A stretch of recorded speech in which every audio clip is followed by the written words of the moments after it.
Robert Omotunde, Head of Research at AfroInvest, joins me now as we take another look at this developing conversation. Good morning to you, Robert.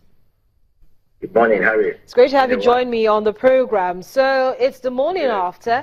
How are the markets looking? Do you think this decision to do nothing, to hold rates by the MPC, will impact the market in any way?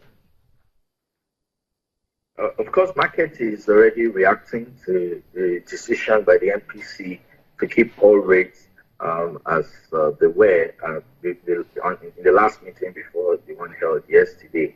And we had also anticipated that the committee will most likely retain all rates because, as it appears, they are running out of options and they are at the limit of all monetary policy options available to them.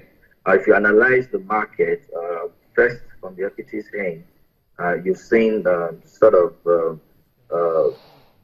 below the fundamentally expected performance of the market, given that the yield environment has been so attractive for most foreign investors, local investors to play in the fixed income market.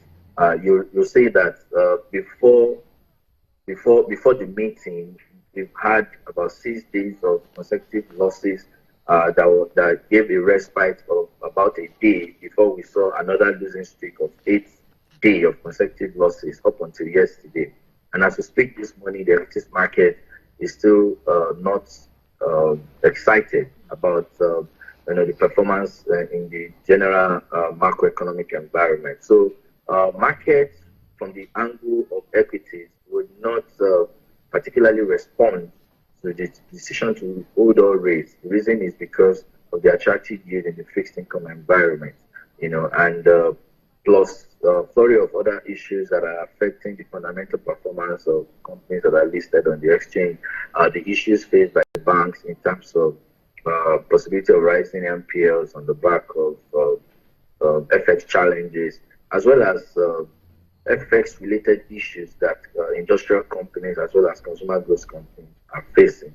But for the fixed income market, we've seen some form of downward reversal in the up-pricing yields, which we experienced about 2 weeks ago up until about 2 days, up until Monday, before we saw some form of reversal in terms of yield pricing. So there's been downward pricing of yields from an average of about 16.7% now to an average of 15.5% as we speak. So, Robert, you don't expect any volatility in that segment of the market at all? You mean for the fixed income market? For the fixed income market, yes.